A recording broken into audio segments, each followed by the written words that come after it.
Esta semana pasada estuve pensando frente a las circunstancias sociales e internacionales que están convulsionando el mundo. Pensé bastante a lo largo de la semana en un tema que se expresa con dos sencillas palabras: la paz. Cuando hablamos de paz, estamos hablando del gran mensaje de la gracia de Dios. Justificados pues por la fe, tenemos paz para con Dios por medio de nuestro Señor Jesucristo. La paz ha sido uno de los temas finales de conversación de Jesús con los discípulos. Y aquella noche tensa, la última vez que Él iba a estar con ellos, en la cena Jesús dijo: la paz os dejo, mi paz os doy. Yo no la doy como el mundo la da. No se turbe vuestro corazón, ni tengáis miedo. Pablo escribe muchas epístolas. Una de las epístolas es la carta a los Filipenses. Y en la carta a los Filipenses, el tema de la carta generalmente se dice que es el gozo. Bueno, no sé por qué razón se dice que es el gozo. Bueno, porque aparece varias veces el gozo en la epístola, está bien. Puede ser uno de los temas colaterales. Pero la carta a los Filipenses es el núcleo del poder de Cristo en la vida de la persona.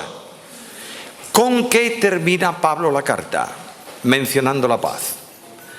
Carta a los Filipenses, capítulo 4. Versículo 4.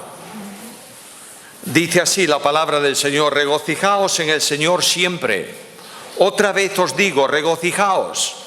Vuestra gentileza sea conocida de todos los hombres. El Señor está cerca. Por nada estéis afanosos, si no sean conocidas vuestras peticiones delante de Dios en toda oración y ruego, con acción de gracias. Y ahora observa este versículo: y la paz de Dios, que sobrepasa todo entendimiento, guardará vuestros corazones y vuestros pensamientos en Cristo Jesús. Versículo 9. Lo que aprendisteis y recibisteis y oísteis y visteis en mí, esto haced, y el Dios de paz estará con vosotros. Versículo 19. Mi Dios pues suplirá todo lo que os falta conforme a sus riquezas de gloria en Cristo Jesús. Como veis ahí en el final de la carta hay una progresión de la paz. La primera referencia es la paz de Dios, es decir, la experiencia personal de nuestra paz en relación con Dios. Luego Pablo progresa un poco más y ya no es la paz de Dios, es el Dios de paz el que está con nosotros. Y finalmente está la gran provisión de esperanza en que Dios suple todo lo que falta en Cristo Jesús. Estas tres cosas sitúan el tema de esta mañana. En primer lugar, la paz de relación, es la paz con Dios. En segundo lugar, la paz de comunión, que es la paz de Dios con nosotros. Y finalmente, la paz de la esperanza, no solo escatológica, sino presente. Primeramente, pues, la paz de la relación. Ahí tienes el texto clave del versículo 7, la paz de Dios que sobrepasa todo entendimiento. No puedes, dice Pablo, comprender la dimensión absoluta de la paz de Dios, porque como resultado de la acción divina es tan infinita como Dios mismo. Podemos asumir que hay esa paz, que existe esa paz, que podemos disfrutar de esa paz, pero dice Pablo, sobrepasa a todo entendimiento, porque no es una paz humana, es la perfecta paz divina. Y cuando se habla de paz en la Biblia, se habla del término de un estado de enemistad. No podemos entender paz si no entendemos enemistad. Y para entender enemistad tendríamos que remontarnos al principio de la Escritura, al libro de Génesis. Hay perfecta comunión entre el Creador y la criatura. Dios se relaciona con el hombre porque el hombre es santo. Y de pronto ese hombre, creado a imagen y semejanza de Dios, se desvía de Dios, se desorienta acerca de Dios, y no es que Dios se hace enemigo del hombre. Esto no es una idea bíblica. es que el hombre considera enemigo a Dios. Por tanto, se produce, por la acción del hombre, un estado de enemistad. Dios y el hombre se sitúan en lugares antagónicos, porque Dios es santo y el hombre es pecador. De manera que Pablo, hablando de ese quebrantamiento de la relación de paz con Dios, dice así en Romanos capítulo 1, versículos 21 al 23. Habiendo conocido a Dios, no le glorificaron como a Dios, ni le dieron gracias, sino que se envanecieron en sus razonamientos y su necio corazón fue entenebrecido. Profesando ser sabios, se hicieron necios y cambiaron la gloria de Dios incorruptible en semejanza de imagen de hombre corruptible, de aves, de cuadrúpedos, de reptiles. Esta situación de rechazo de Dios continúa hasta el día de hoy. Leemos el versículo y a veces decimos, pobres paganos, idólatras de los tiempos de Pablo. La sociedad de hoy es tan idólatra como aquella o peor. Están buscando un argumento que valga permanentemente contra Dios. Dios es el gran marginado de la sociedad, no solo de la sociedad incrédula. Dios está siendo marginado muchas veces de la iglesia. Cuando la iglesia no predica la palabra de Dios, Dios es un gran desconocido. Dios, la idea de Dios, la presencia de Dios es la medida absoluta que tenemos que tener. En un mundo como el nuestro, un mundo relativo, la medida absoluta desaparece o se procura que desaparezca. De manera que no hay medidas absolutas en cuanto a moral, en cuanto a relación, en cuanto a afecto entrañable, etcétera, etcétera. No hay medidas absolutas, porque hemos colocado a Dios al margen de la vida. Y la medida absoluta, que es la medida de Dios, no se admite en la sociedad. Porque el hombre, en su humanismo desbordante, quiere llevar a cabo la experiencia de la gran tentación primera de la historia del hombre. Seréis como Dios. Esta es la situación general. El hombre procura marginar a Dios. Hace muy poco tiempo hablaba con un hermano sobre un gran predicador de Sudamérica. Un hombre que llena la iglesia. Un hombre que tiene cientos de personas cada domingo. ¿Cuál es su mensaje? No tengas ningún problema porque tú puedes. El humanismo desbordante ha ocupado el lugar de Dios. La Biblia me enseña que yo tengo que decirle al hombre todo lo contrario. Lo que yo tengo que decir al hombre es justamente lo contrario. Tú no puedes, porque el único que tiene poder es Dios. El hombre coloca a Dios a su espalda, lo margina de su vida, lo hace su enemigo. Ahora, este estado de enemistad, ¿cómo se cancela? Estoy hablando de doctrina tan fundamental que todos los alumnos básicos de nuestra escuela bíblica la conocen. Recordémosla. El estado de enemistad no lo resuelve el hombre, lo resuelve Dios. Y lo resuelve Dios en la cruz del Calvario. En la cruz del Calvario se produce un enorme misterio que nunca llegaremos a alcanzar en su dimensión. El que partía el pan, nuestro hermano Michi esta mañana mencionó Getsemaní y mencionó la oración de Cristo. Si es posible, pase de mí este vaso. El gran problema de Cristo tiene que ver con la muerte espiritual. De manera que Cristo va a asumir el pecado del mundo, va a responsabilizarse de la penalidad de ese pecado y tendrá que ser separado de Dios, porque la paga del pecado, ¿qué es? Es la muerte. Por tanto, Cristo va a experimentar lo que humanamente hablando tampoco debemos profundizar excesivamente más allá de lo que la Biblia revela. En las horas de tinieblas, el Hijo de Dios fue desamparado del Padre para poder ampararme a mí. En ese momento, Dios, cuando creó el mundo, lo creó en relación de comunión con su Hijo. Y la creación está, permitidme expresarlo así, entre el Padre y el Hijo. El Padre y el Hijo eternamente contemplándose en una relación admirable de comunión y de amor, tienen la creación en el medio. Y de pronto un elemento de la creación, que es el hombre, sale de la esfera de la comunión y se sitúa a espaldas de Dios, convirtiendo a Dios en su enemigo. En la cruz del Calvario, el Padre da espaldas a su Hijo. Y cuando se produce esa acción divina, El mundo, antes a las espaldas de Dios, queda frente a Dios y se produce la reconciliación. No es el mundo que se reconcilia con Dios. Es Dios que reconcilia el mundo consigo. Y nos encarga un mensaje de reconciliación. Proclamar al mundo que se ha hecho lo suficiente para que se produzca la paz. Y la relación de paz se produce por la obra del Calvario. Escúchalo en las palabras de Pedro. Sabiendo que habéis sido rescatados de vuestra vana manera de vivir, la cual recibisteis de vuestros padres, no con cosas corruptibles como oro o plata, sino con la sangre preciosa de Cristo, como de un cordero, sin mancha y sin contaminación, ya destinado. El verbo ahí en el texto griego es predestinado. Destino final para el verbo de Dios, ya destinado desde antes de la fundación del mundo. Hecha la paz, interviene la proyección de la gracia, que extiende la paz ¿a quién? A todo aquel que cree. De manera que el mensaje del Evangelio proclama una salvación universal en el sentido de que nadie que quiera venir a Cristo será rechazado. No quiere decir, la Biblia no enseña que ya que Cristo murió por todos, luego todos son salvos. No enseña eso.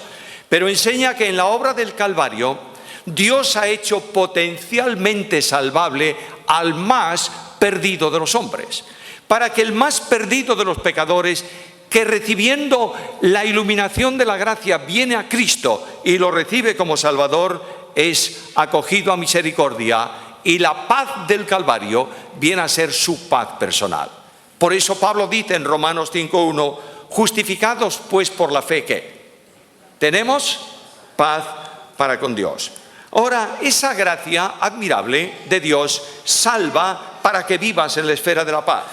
El apóstol Pablo en Efesios capítulo 2, versículos 8 y 9, enseña la salvación por gracia de una forma sencilla pero profunda. Porque por gracia sois salvos, por medio de la fe. Y esto no es de vosotros, es un don, un regalo de Dios, no por obras para que nadie se gloríe. Esa expresión de Pablo sitúa al creyente en una esfera de resurrección. Los que estaban muertos en delitos y pecados, unidos a Cristo, reciben ¿qué? Vida eterna. Y juntamente con Él nos resucitó. Ese adverbio juntamente lo vamos a cambiar en una traducción distinta, y al juntarnos a Él.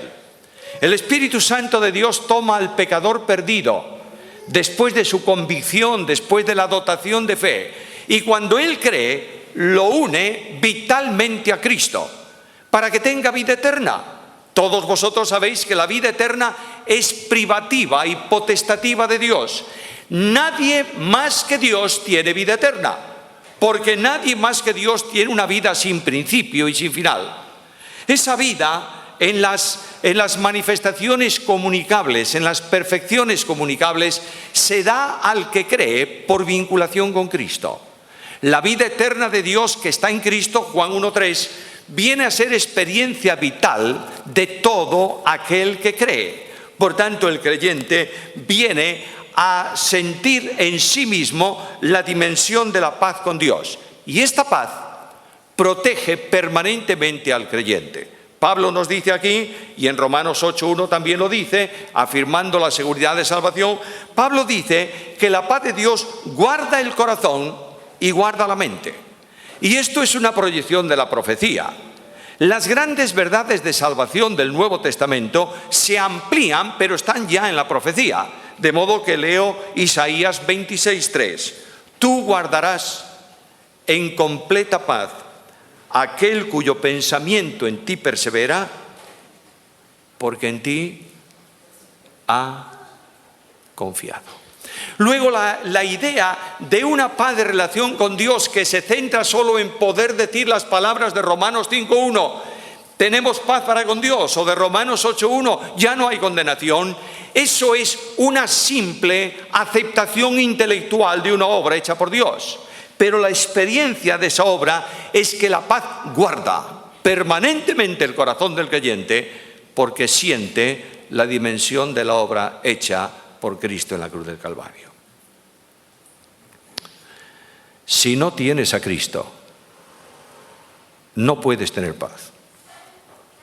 La Biblia es clara. La Biblia dice, no hay paz para el impío, dice mi Dios. Por tanto, la paz es el resultado de la relación armónica entre el hombre y Dios, deshecha a la barrera del pecado. En la cruz del Calvario, permitidme ilustrarlo de esta manera, sé que es muy problemático alegorizar teología, pero en la cruz del Calvario el único mediador toma la mano de Dios y la mano del hombre enemigo y junta las dos manos en una reconciliación personal hecha en la gloriosa obra que Él realizó por nosotros en la cruz. ¿Tienes a Cristo en tu vida? Si tienes a Cristo en tu vida, tienes paz para con Dios. No hay ningún pecado, grande ni pequeño, que interrumpa esa eterna relación de paz con Dios. Y cuando te presentas delante de Dios con tus miserias, debes saber con toda seguridad que la salvación alcanzada por gracia mediante la fe nunca puede ser quebrantada. Dios en Cristo nos sitúa a ti y a mí en comunión con Él y en relación con Él. Esta es la paz de Dios. Palabras profundas de Cristo frente al humanismo de hoy. Frente al mensaje aborrecible de una teología no bíblica, tú puedes. Dios dice, yo tengo el poder.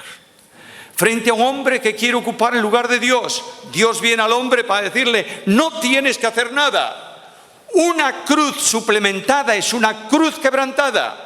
Por tanto, el hombre lo único que se le exige es que acuda a Cristo y en un acto de fe rinda incondicionalmente su vida al Salvador. Paz de relación. Luego tenemos la paz de comunión. Y la paz de comunión la tienes aquí en el versículo 9. Lo que aprendisteis, recibisteis, oísteis y visteis de mí, esto haced. Ahora, nota esa frase. El versículo anterior dijo, la paz de Dios guarda vuestro entendimiento. En este versículo dice, el Dios de paz, el que hace la paz, ¿qué hará? Estará con vosotros. Luego, la proyección de paz viene a la experiencia cotidiana de la vida del cristiano. El Dios de paz está permanentemente con el creyente. Cuando yo pensaba en esto ayer, hice una larguísima lista de provisión de Dios en relación con la paz. Claro está, permitidme dos cosas nada más. ¿Para qué más? El resto las podéis hacer vosotros en casa. La primera expresión de esa paz es una paz de provisión. Dios provee permanentemente para su pueblo. Ya tenemos la ilustración en el Antiguo Testamento. Voy al libro de Deuteronomio, capítulo 2, versículo 7, y leo estas palabras. Pues Jehová tu Dios te ha bendecido en toda la obra de tus manos. Él sabe que andas por este gran desierto. Estos 40 años Jehová tu Dios ha estado contigo y nada te ha faltado. De manera que la paz se extiende a la provisión cotidiana de todo lo que es necesario.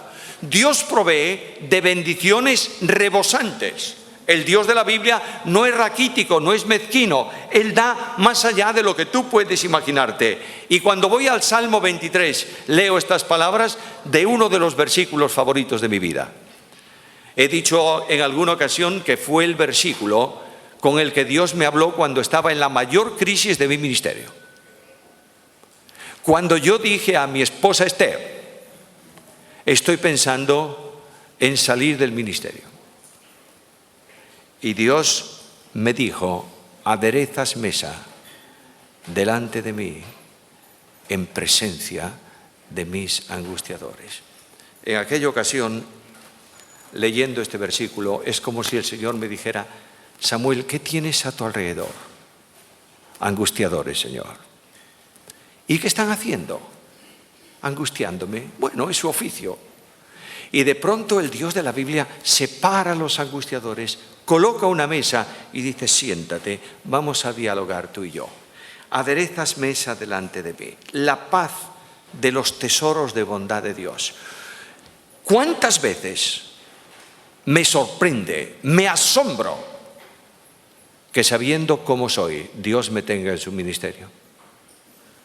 ¿Cuántas veces siento el impacto profundo de una respuesta masiva de personas frente a la palabra de Dios y digo, ¿quién eres tú para poder experimentar semejante bendición?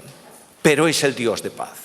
Y este Dios está próximo, y yo tengo que decir como el salmista, cuán grande es tu bondad que has guardado para los que te temen, que has mostrado a los que esperan en ti, delante de los hijos de los hombres. La paz de Dios, el Dios de paz en tu vida, hace provisión cotidiana para que sientas paz. Pero la paz de Dios es también una paz de protección. Cuando Dios está a tu lado, ¿qué ocurre? La Biblia dice que el ángel de Jehová acampa en derredor de ¿quién? De los que le temen. ¿Para qué? Para defenderlos. Me sorprende tanto.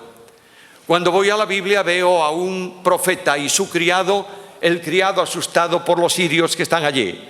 Y de pronto el profeta ora y dice, ábrele los ojos a este joven para que vea. ¿Y qué ve? Los ejércitos de Dios desplegados sobre los montes. Tantos ángeles para proteger a dos. Y un solo ángel para protegernos a todos. El ángel de Jehová. Jesucristo ha puesto su tienda de campaña alrededor nuestra. Nadie, ni hombres ni demonios, podrán tocar la vida de uno de sus hijos. La provisión de Dios es una provisión de aliento en medio de las fuerzas agotadas muchas veces del creyente. Yo veo a Elías agotado por el ministerio, perseguido por fidelidad. Se ha tendido debajo de un árbol. ¿Y qué espera Elías?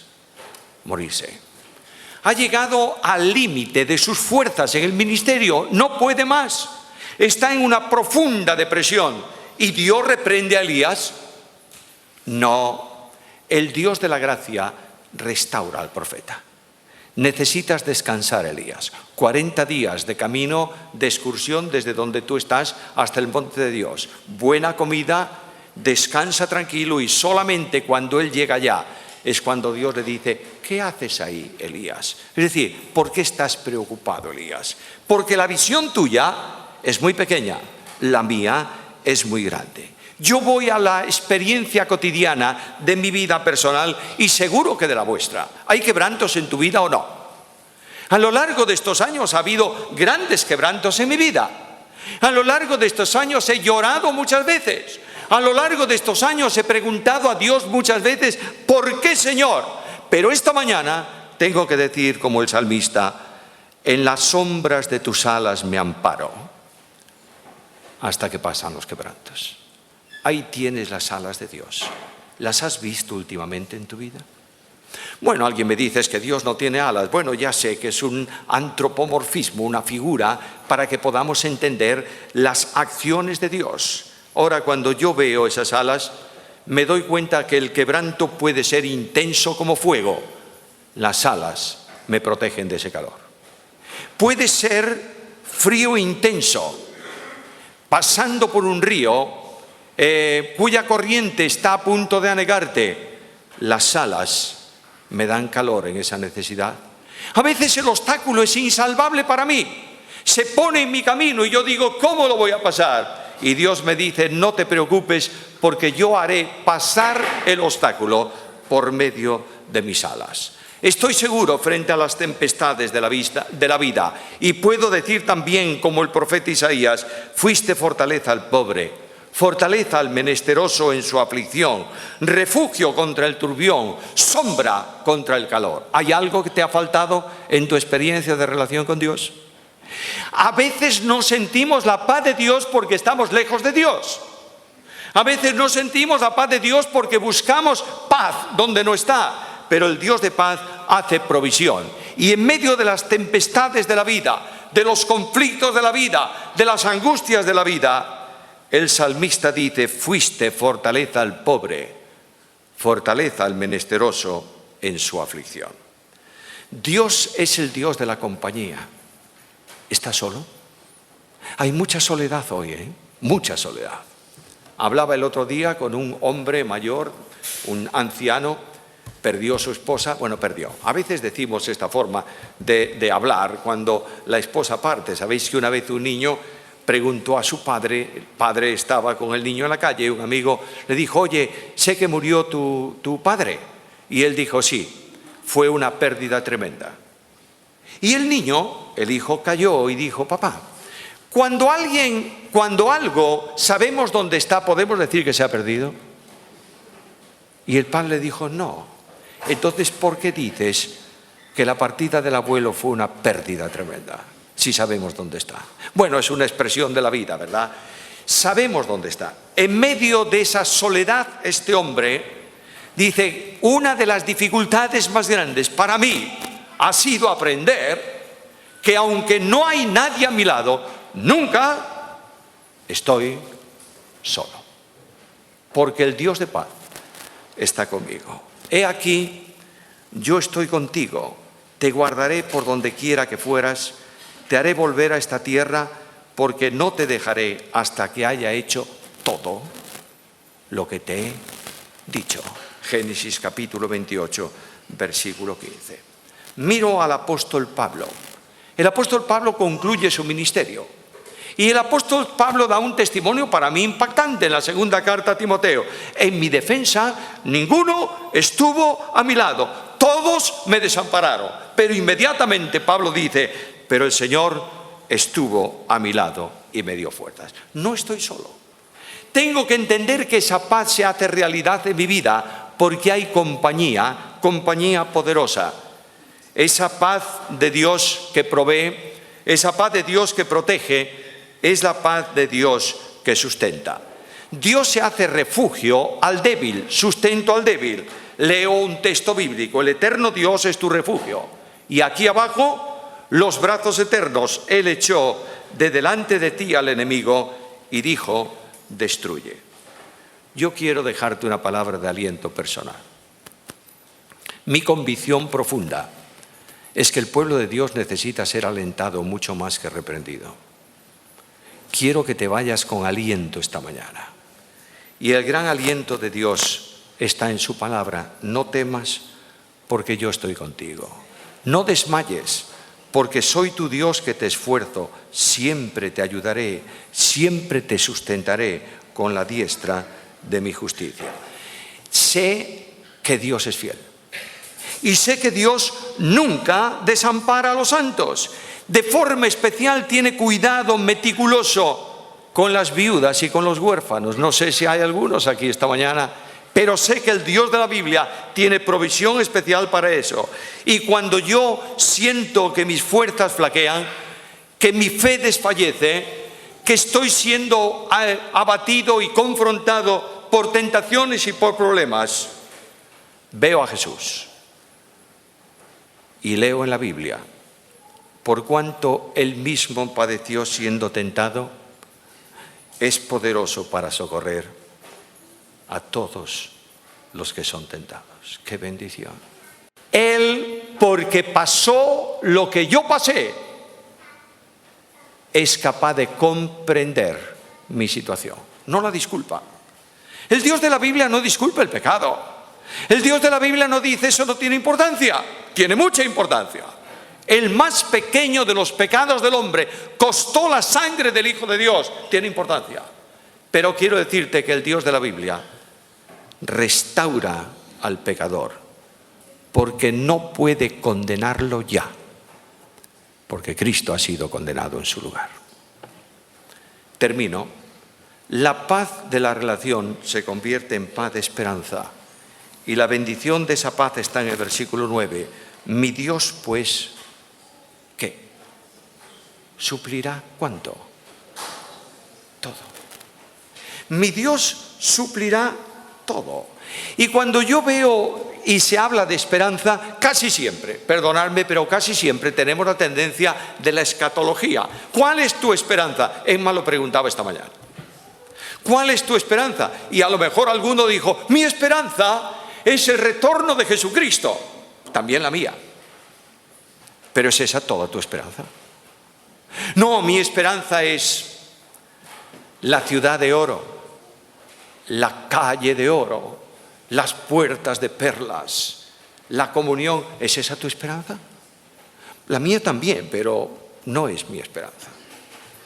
La Biblia dice, Cristo es en vosotros esperanza de gloria. Mi esperanza es Cristo. Cuando Cristo habla a los suyos aquella noche tensa, no le dice voy a preparar lugar y os tomaré y os llevaré al lugar. ¿Qué le dice Jesús? Os tomaré a mí mismo. La esperanza es el encuentro con Cristo, es la comunión con Cristo, es el gozo en Cristo, es la paz eterna con Cristo Jesús. Pablo habla de segunda venida, primera carta a Tesalonicenses. Pablo habla y describe el momento en que Cristo va a venir a buscar a la iglesia. Nos encontraremos con él en el aire y después estaremos en la presencia de Dios. Pablo dice, estaremos siempre con el Señor. Ahí tienes la relación. El que vino del cielo para hacer la paz, el que comunica la paz, es tu paz eterna en una relación de gloria en su presencia. Y mientras tanto, ¿qué? Porque muchas veces pensamos en la esperanza. Ay, viene el Señor, entonces ya no habrá problemas. Pero ¿vas a tener mañana un problema o no? Vas a tenerlo. ¿Y pasado? Pero si yo soy un hijo de Dios fiel, más problemas todavía. El Dios de la Biblia permite que tú pases por pruebas a fin de solidificar tu fe. Nunca entendí yo esto. He dicho muchas veces, permitidme repetirlo una vez más, que uno de mis grandes defectos personales, tengo muchos, Susana conoce unos cuantos más de los que yo reconozco y la Iglesia seguro que sabe muchos más de los que Susana sabe también. Pero quiero deciros que muchas veces yo he pedido al Señor por mi gran defecto, ¿sabes cuál es? La falta de paciencia. Yo quiero que las cosas se hagan ya. Y a veces he dicho al Señor, Señor, dame paciencia. ¿Sabes lo que hizo? Me dio una prueba. Y dice, ¿quieres paciencia? Toma. Y aprende en la prueba. Y en esa prueba Dios va fortaleciendo y actuando a mi favor. Pero yo pregunto, para mi prueba de mañana, para mi comida de pasado, para mi futuro incierto como hombre, para mis dificultades que viene, ¿dónde está la provisión? Mi Dios pues suplirá todo lo que os falta. ¿Lo crees? Cuando tú te acercas a Dios de esta manera, cuando tú descansas en Dios y sabes que Él va a proveer, no importa lo que venga, porque tú estás confiado y puedes decir, como Pablo decía antes de este versículo, todo lo puedo en Cristo que me fortalece. La paz es el triunfo definitivo. Y Cristo dice, la paz os dejo, mi paz os doy. Es una paz que el mundo no tiene. Hace años yo conocí a este hombre, misionero en Portugal. Matrimonio misionero con 2 hijas. Cuando la guerra europea,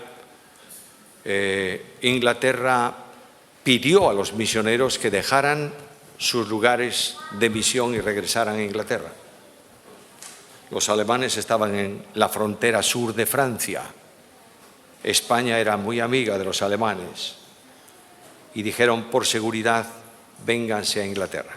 Este hombre, a quien Dios había llamado para el ministerio, dijo a su esposa, te vas con las niñas a Inglaterra, no tengo ningún derecho a reteneros en una zona que puede ser peligrosa, de modo que un viernes por la noche en el puerto de Lisboa embarcaba la esposa, las 2 hijas y otra pareja misionera para Inglaterra. Tenían que llegar a Londres el domingo temprano en la mañana. El barco no llegó. Y cuando el hombre salía para la reunión de la noche, un oficial de la embajada inglesa salió a su encuentro y le dijo, ¿es usted? Mencionó su nombre, sí, yo soy. Tengo un cable de la embajada para usted. Ábralo y léalo, por favor. Me da el conforme de haberlo leído. Y el hombre abrió el cable y leyó. El vapor, nombre de ese barco, fue torpedeado por un submarino alemán. No hay supervivientes. ¿Tú te imaginas? ¿Te imaginas el corazón de ese hombre? ¿Te imaginas la pregunta por qué? El hombre fue a la iglesia. El cable en la contraportada de su Biblia predicó a Cristo. Y cuando terminó la reunión dijo: tengo que dar a la iglesia una noticia para que oren por mí. Y contó la historia. Imagínate la emoción de la congregación. Todo el mundo lloraba y todo el mundo no sabía qué hacer. Y él subió nuevamente al púlpito y dijo: hermanos, vamos a terminar y vamos a cantar. De paz inundada mi senda ya esté, o cúbrala un mar de aflicción, cualquiera que sea mi vida, diré: estoy bien con mi Dios. Esta es mi bendición y debe ser también la vuestra. Es el momento de salir de este lugar, sintiendo la profunda paz de Dios que gobierna y controla la vida.